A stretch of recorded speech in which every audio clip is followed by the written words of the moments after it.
नमस्कार बच्चों, स्वागत है आप सभी का मुद्गल मैम की कक्षा में। आपके बोर्ड परीक्षाएं चल रही हैं आरबीएससी की, और एक महत्वपूर्ण टॉपिक जो कि हिंदी साहित्य में आपके विषय में लिया गया है वो अब मैं आज आपको पढ़ाने जा रही हूं, और उसका शीर्षक है पत्रकारीय लेखन।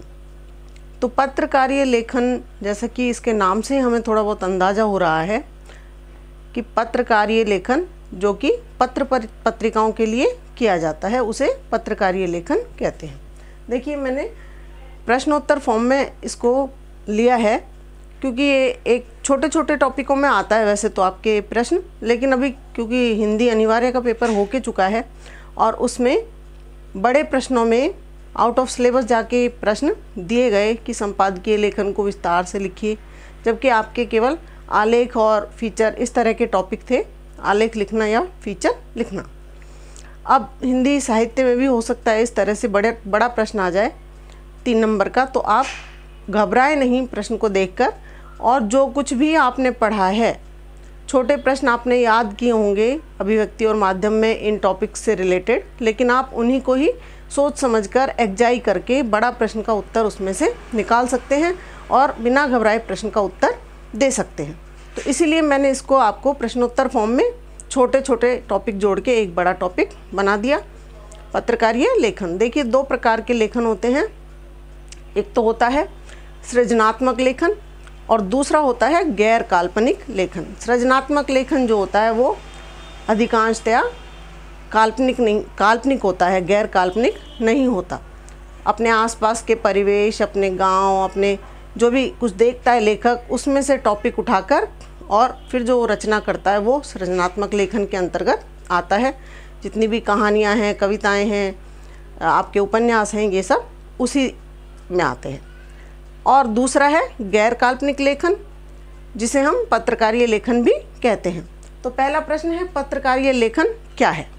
पत्रकारीय लेखन वह गैर काल्पनिक लेखन है जो विभिन्न प्रकार के माध्यमों के लिए किया जाता है।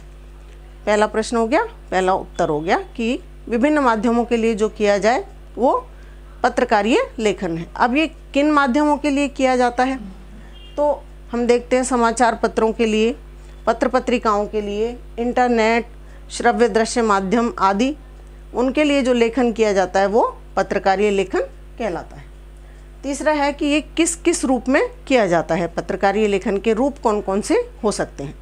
ये समाचारों के रूप में हो सकता है, आलेख के रूप में हो सकता है, फीचर के रूप में हो सकता है, स्तंभ लेखन, संपादकीय, ये सब जो हैं समाचार लेखन के, इसके पत्रकारीय लेखन के विभिन्न रूप हैं। विशेष लेखन भी इसी में ही आता है। अगला और अंतिम प्रश्न है कि इसकी शैलियाँ कौन कौन सी हो सकती हैं। पत्रकारीय लेखन किन किन शैलियों में किया जा सकता है? तो पहली सबसे प्रचलित शैली जो है वो है उल्टा पिरामिड शैली, जिसमें समाचार लिखे जाते हैं, वो उल्टा पिरामिड शैली कहलाती है। इसके अलावा जितने भी रूप हैं वो सब सीधा पिरामिड शैली या कथात्मक शैली भी हम उसे कह सकते हैं, और फीचर शैली भी उसी का एक नाम है। फीचर, आलेख, स्तंभ, रिपोर्ट, ये सब कथात्मक अथवा फीचर शैली में लिखे जाते हैं। तो ये था आज का टॉपिक, पत्रकारीय लेखन। आप बिल्कुल भी नहीं घबराएं, बड़ा प्रश्न आता है, आराम से उसको अटेम्प्ट करें, अच्छे से अच्छा उत्तर लिखें और अच्छे नंबर प्राप्त करें, ऐसी मेरी शुभकामनाएं हैं। धन्यवाद। अगले टॉपिक में फिर मिलेंगे वीडियो में, तब तक के लिए नमस्कार।